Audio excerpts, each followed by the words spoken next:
हाथ में धूप, गूंजे जय जय तरस नगरिया। सदात खुट ही दर्शन दे दी, मैया सुन लस पुकार हो।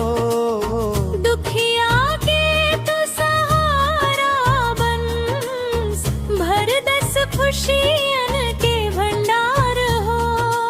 अंतरा ढोलक बाजे, झांझ बजे, नाचे गावे सब नर नारी।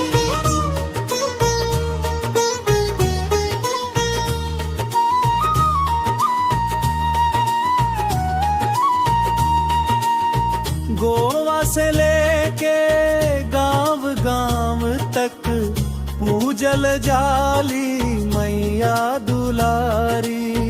भीतरी टंडवा मोधिया गाँव, सब मिलके आरती उतारे। खंडूसीपुर के लोगन बोले, मैया संकट सब टारे। अंतरा तिन के गूंजे मीठा स्वर, मैया के महिमा न्यारी।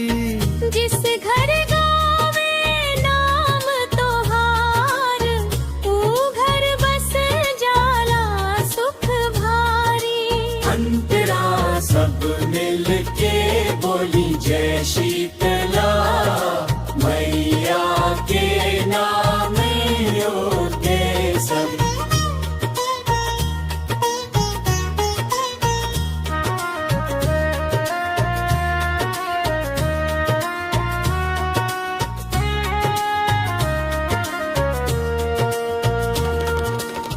भक्ति में डूबल गावे सब, जीतन और अंजू के साथ।